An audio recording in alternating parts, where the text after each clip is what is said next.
बिहार चुनाव में इन दिनों जिस बात की सबसे ज्यादा चर्चा है वो ये कि क्या लालू यादव के बड़े बेटे तेज प्रताप यादव बीजेपी के साथ जाएंगे। इन सवालों को इसलिए हवा मिली क्योंकि 2 दिन में दूसरी बार बीजेपी सांसद रवि किशन और तेज प्रताप यादव एक साथ दिखाई दिए। कुछ लोगों ने कहा कि यह महज एक इत्तेफाक है, लेकिन जब दोनों नेता पत्रकारों के भीड़ के बीच एक दूसरे के कान में कुछ गॉसिप करते नजर आए तो सियासी गलियारों में आवाज आई कि यह सिर्फ संयोग नहीं हो सकता, जरूर ही कोई पटकथा लिखी जा रही है। वैसे सियासत में कौन कब किसका हो जाए ये कोई कह नहीं सकता। 7 नवंबर को भी तेज प्रताप यादव और बीजेपी सांसद रवि किशन साथ साथ चुनाव प्रचार करके पटना एयरपोर्ट से बाहर निकले थे। तब भी दोनों के चेहरों पर मुस्कान थी। तब तेज प्रताप ने कहा था कि जो जनता की सेवा करेगा हम उसके साथ हैं, तो रवि किशन बोले थे जो भोले के भक्त हैं वही बीजेपी में है। तो कहीं ना शुरू से जो बेरोजगारी मिटाएगा, जो रोजगार देगा, हम उसके साथ रहेंगे। इसका लक्ष्य सेवा है और निस्वार्थ सेवा है, बगैर कोनो पर्सनल एजेंडा के।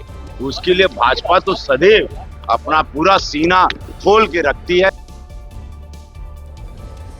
तेज प्रताप यादव चुनाव के बाद बीजेपी के साथ जाएंगे कि नहीं ये तो वक्त बताएगा, लेकिन हाल ही में गृह मंत्रालय की तरफ से तेज प्रताप यादव को दी गई वाई कैटेगरी की सुरक्षा भी इसी बात की तरफ कहीं न कहीं इशारा कर रही है कि लालू के घर में बीजेपी की एंट्री हो चुकी है।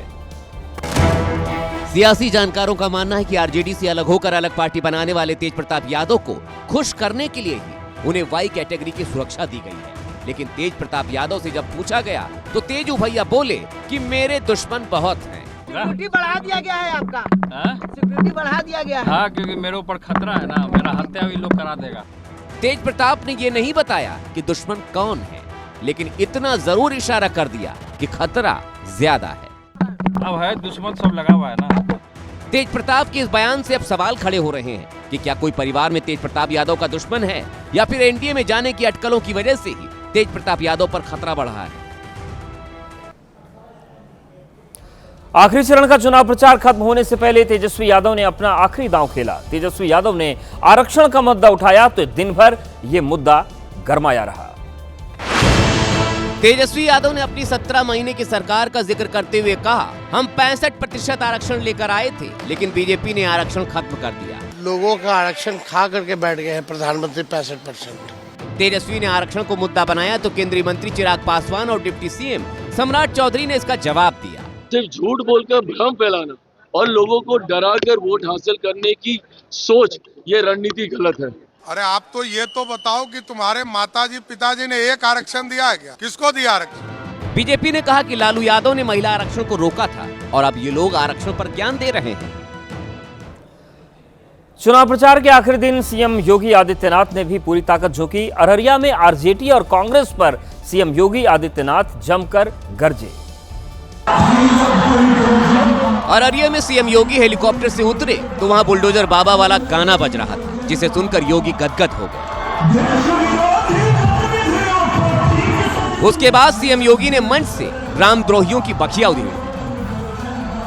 बिहार के राम भक्त कहते थे, राम लला हम आएंगे मंदिर वहीं, लेकिन कांग्रेस के लोग हंसते थे, कहते थे राम मंदिर नहीं बनने देंगे। सीएम योगी ने आरजेडी का भी काला चिट्ठा खोला। बहनों और भाइयों, आरजेडी ने राम मंदिर के रथ यात्रा को रोक दिया था। इनके पार्टनर समाजवादी पार्टी ने उत्तर प्रदेश में राम भक्तों पर गोली चला करके लौलुहान किया था। सीएम योगी ने कहा कि बिहार ने दशकों तक जंगल राज झेला है, लेकिन अब बिहार में जंगल राज वापस नहीं आने देंगे। बिहार में चुनाव प्रचार के आखिरी दिन आज एक बार फिर से पप्पू और गप्पू वाली बयानबाजी हुई। इस बार पूर्व केंद्रीय मंत्री अश्विनी चौबे विरोधियों पर इस तरह के शब्दों का इस्तेमाल करते हुए दिखाई दिए। राहुल, तेजस्वी और अखिलेश यादव पर बात करते हुए अश्विनी चौबे ने यह बयान दिया। इस परिवार को, इस खानदानवाद को, ऊपर पप्पू, नीचे पप्पू लप्पू और बगल के सप्पू और गप्पू, ये पप्पू लप्पू सप्पू गप्पू, ये पूरी तरह से 14 नवंबर के बाद बंगाल के खाड़ी में दिखाई पड़ेंगे। इससे पहले योगी आदित्यनाथ ने कुछ इसी अंदाज में विरोधियों पर हमला किया था। आज इंडी गठबंधन के 3 और बंदर आ गए। 3 बंदर, पप्पू, टप्पू और अप्पू के नाम पर योगी के इस बयान पर अखिलेश यादव ने भी पलटवार किया था और कहा था, जो लोग आईना देखकर आते हैं उन्हें हर तरफ बंदर ही नजर आते हैं। बात करते हैं उत्तर प्रदेश के कानपुर देहात की, जहां पर आटा चक्की में बड़ा हादसा हो गया। चक्की चलते समय अचानक उसमें विस्फोट हुआ और उसकी चपेट में आकर एक लड़के की मौत हो गई। अचानक चलती आटा चक्की में विस्फोट हो गया। पहली नजर में तो कुछ समझ में ही नहीं आया कि आखिर हो क्या गया, क्योंकि आटा चक्की पर सब कुछ सामान्य था। एक व्यक्ति चक्की में गेहूं देख रहा था, वहीं पास में एक शख्स बैठा था और पीछे इस बच्चे के अलावा भी लड़के खड़े थे। तभी जोरदार धमाका हुआ। हादसे में चक्की चलाने वाला व्यक्ति तो बच गया, लेकिन उसके पीछे खड़ा यह बच्चा उसकी चपेट में आ गया। चक्की का पत्थर सीधे इसके सिर पर जाकर लगा। विस्फोट से उछले पत्थर की चोट इतनी घातक थी कि मौके पर ही लड़के की मौत हो गई। घटना रूरा थाना इलाके के सरगांव बुजुर्ग की है। रूस के दागिस्तान में यात्रियों से भरा एक हेलीकॉप्टर अचानक क्रैश हो गया। इस हादसे में 5 लोगों की मौत हुई है, जबकि 2 लोग गंभीर रूप से घायल हुए हैं।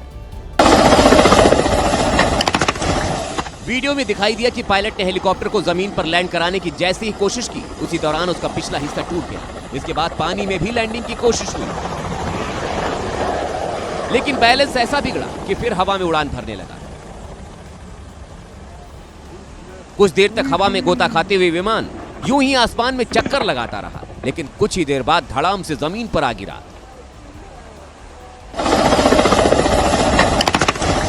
इसकी वजह से हेलीकॉप्टर में मौजूद 5 लोगों की मौत हो गई। हादसा कैस्पियन सागर के पास हुआ।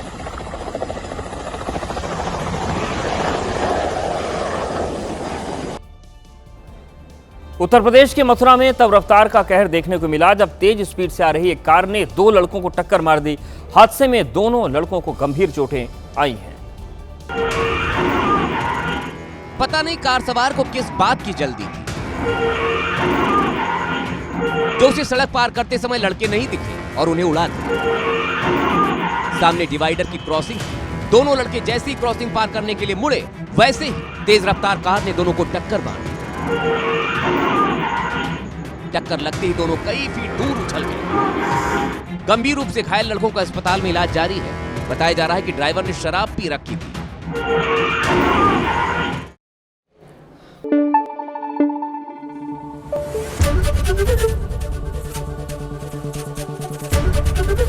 एबीपी न्यूज आपको रखे आगे।